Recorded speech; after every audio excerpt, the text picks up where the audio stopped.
নমস্কাৰ যিসকল ছাত্ৰ-ছাত্ৰীয়ে নেকি 2024 বৰ্ষত মেট্ৰিক পৰীক্ষা দিছে সেইসকল ছাত্ৰ-ছাত্ৰীৰ বাবে আজিৰ ভিডিঅ'টো বহুত গুৰুত্বপূৰ্ণ কিয়নো আজিৰ ভিডিঅ'টোৰ জৰিয়তে মই তোমালোকক জনাই দিম যে 2024 বৰ্ষত মেট্ৰিক উত্তীৰ্ণ ছাত্ৰ-ছাত্ৰীসকলক চৰকাৰে আনন্দৰাম বৰুৱা বঁটা কেতিয়া দিব। এইবাৰ আনন্দৰাম বৰুৱা বঁটা নামত চৰকাৰে ছাত্ৰ-ছাত্ৰীসকলক কি দিব, টকা দিব নে লেপটপ দিব, যদি টকা দিয়ে কিমান টকা দিব। সকলো ছাত্ৰ-ছাত্ৰীক চৰকাৰে এইবাৰ আনন্দৰাম বৰুৱা বঁটা দিব নেকি, কিমান শতাংশ নম্বৰ পালে ছাত্ৰ-ছাত্ৰীক চৰকাৰে আনন্দৰাম বৰুৱা বঁটা দিব, 60% নে 75%। এনেকুৱা ধৰণৰ কুৱেশ্যন বিলাক ছাত্ৰ-ছাত্ৰীয়ে কৰিছে, তো এনেকুৱা ধৰণৰ বহুত কুৱেশ্যনৰ এনসাৰ আজিৰ ভিডিঅ'টোৰ জৰিয়তে পাই যাবা। গতিকে ভিডিঅ'টো স্কিপ নকৰাকৈ শেষলৈকে চাই থাকা আৰু যদি চেনেলটোত প্ৰথমবাৰ আহিছে তেন্তে চেনেলটো সাবস্ক্ৰাইব কৰি দিয়া আৰু ভিডিঅ'টোত এটা লাইক কৰি দিয়া। তো ছাত্ৰ-ছাত্ৰীসকল প্ৰথমতে তোমালোকে জানি লোৱা যে তোমালোকৰ আনন্দৰাম বৰুৱা বঁটা কেতিয়া দিব আৰু বাকি কেইটা প্ৰশ্নৰ উত্তৰ ভিডিঅ'টোৰ শেষত জনাই দিম। ছাত্ৰ-ছাত্ৰীসকল প্ৰথমতে তোমালোকে এইখন চাই লোৱা। ইয়াত নিশ্চয় চাব পাৰিছা যে 10 ডিচেম্বৰৰ পৰা 20 ডিচেম্বৰলৈ ৰাজ্যবাসীৰ বাবে ডাঙৰ খবৰ, অৰ্থাৎ তলত দিয়া কাম কেইটা চৰকাৰে 10 ডিচেম্বৰৰ পৰা 20 ডিচেম্বৰৰ ভিতৰত কমপ্লিট কৰিব বুলি জনাইছে।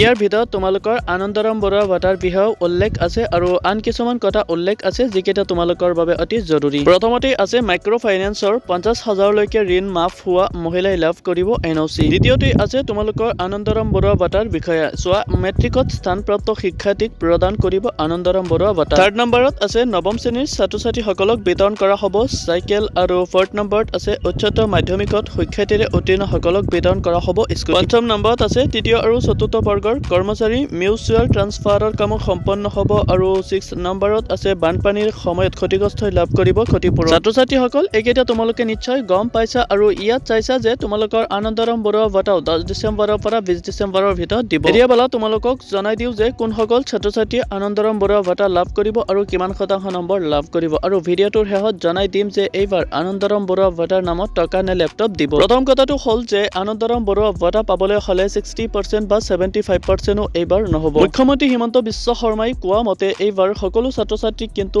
আনন্দৰাম বৰুৱা বঁটা দিয়া নহ'ব। যিসকল ছাত্ৰ-ছাত্ৰীয়ে নেকি টপ 10,000 ৰেংকৰ ভিতৰত থাকে সেইসকল ছাত্ৰ-ছাত্ৰীসকল আৰু এইবাৰ আনন্দৰাম বৰুৱা বঁটা হিচাপে লেপটপ নহয় টকা দিব আৰু 16K অৰ্থাৎ 16,000কৈ প্ৰত্যেক ছাত্ৰ-ছাত্ৰীক দিয়া হ'ব।